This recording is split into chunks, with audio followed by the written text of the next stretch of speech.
John Wolff está connosco, bem-vindo, John, para olharmos hoje então para o Médio Oriente, precisamente. Marco Rubio diz que não se prevêem novos ataques contra o Irão. É para confiar nestas declarações? Vamos por partes, de uma forma muito esquemática e simples. Vamos começar pela ideia dos objetivos cinéticos atingidos.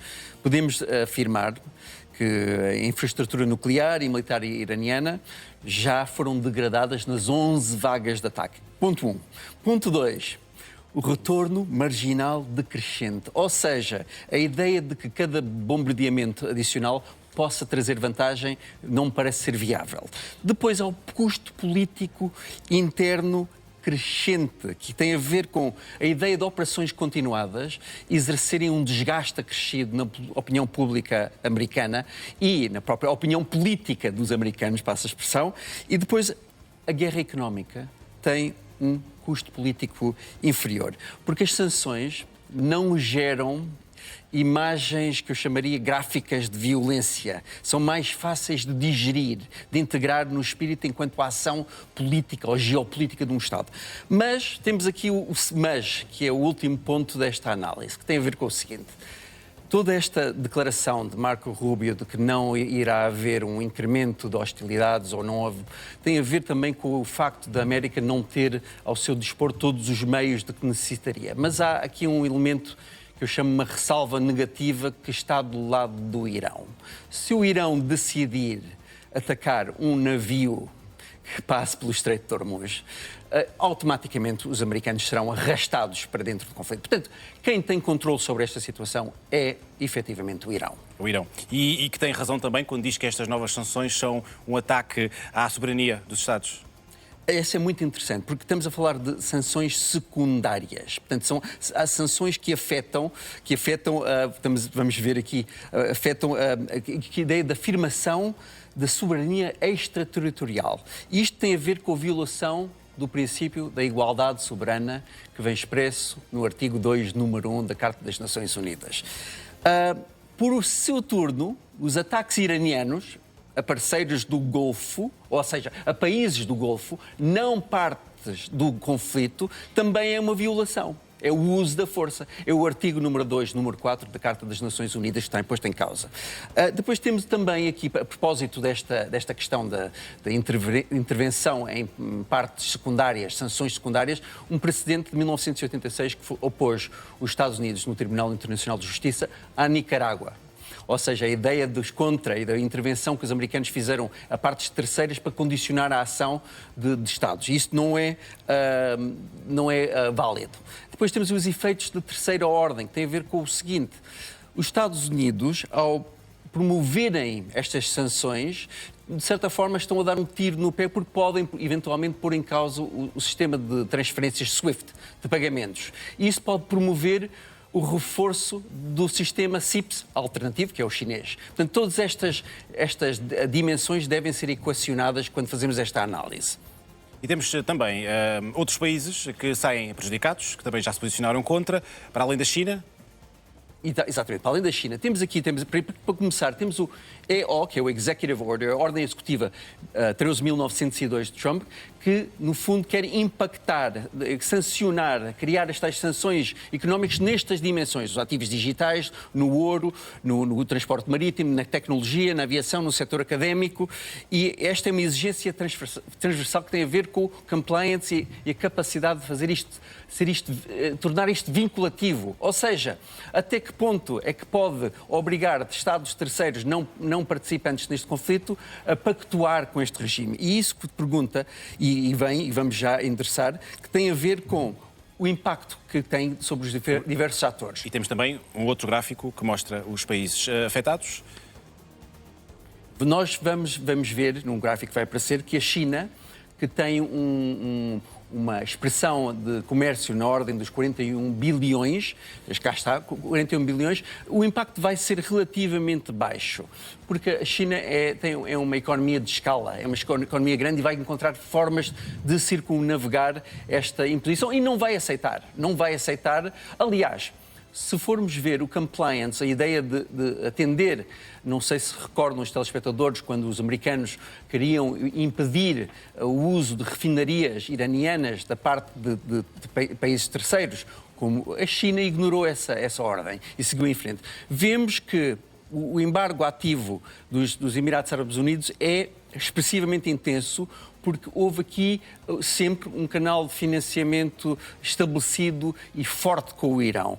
O Iraque tem perto de mais de 10 bilhões de dólares de valores em termos de acordos bilaterais, mas a coisa mais crítica é que 30% da sua eletricidade depende do fornecimento de gás do Irão. Isto é algo que é um bocadinho complexo para aquele país, da mesma forma que a Turquia. A Turquia também tem uma vulnerabilidade média. Os seus contratos de gás, fornecimento de gás, expiraram em julho, mas depende 18,6% do gás turco não é turco, é iraniano. Vemos também, podemos passar aqui à Coreia do Sul, que o impacto é alto. Porquê que é alto? Porque vai seguir as ordens dos Estados Unidos em termos de sanções. E tem 2 bilhões de dólares em termos de acordos bilaterais que respeitam a maquinaria eletrónica, que não é um valor, vamos chamar, avassalador se compararmos com a China.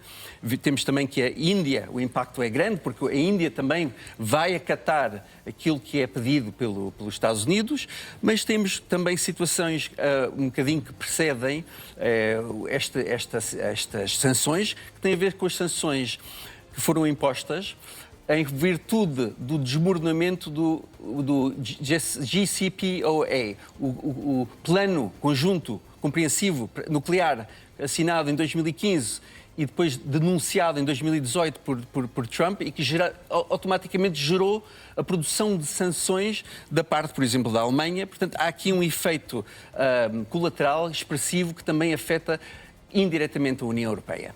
Esta pressão económica sobre Teherão é estratégia ou uma mera divisão da dívida recorde dos Estados Unidos? Eu gostaria de introduzir aqui uma pequena nota histórica.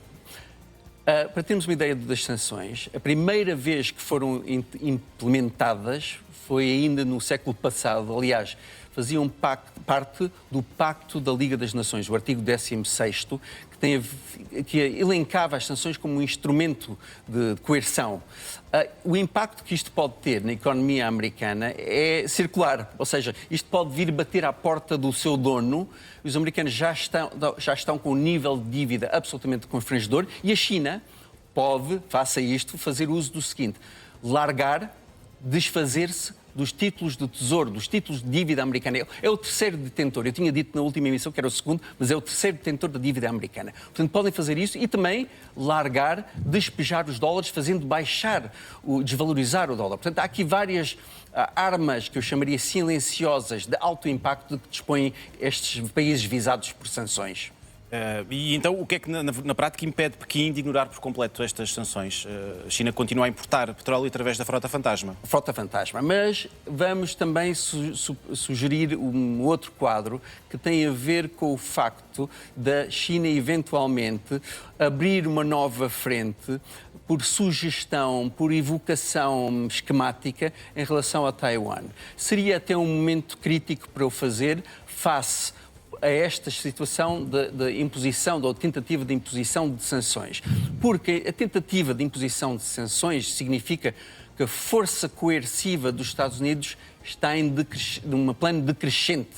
Isto significa que não está a incrementar, é sinal de fraqueza, é sinal de falta de capacidade de transformar o comportamento de adversários e outros atores. Também por isso fez soar os alertas no seio do Partido Republicano quanto à presidência de Donald Trump. Absolutamente. Este soar embora ontem tenha havido já alguns desfechos em termos de candidaturas senatoriais, nos midterms, em que alguns candidatos apoiados por Trump, o caso de Jocelyn Graham, que substituiu Lindsey Graham, ter ganho, porque teve o apoio de Trump, um apoio vocal, presencial, nessa campanha, nessa luta entre senadores republicanos. Tome-se nota. Enquanto isto, e para terminar, John, a moeda no Irão atinge mínimos históricos, Exatamente. A inflação ronda aos 90%, é suficiente, de facto, para haver aqui uma quebra no regime?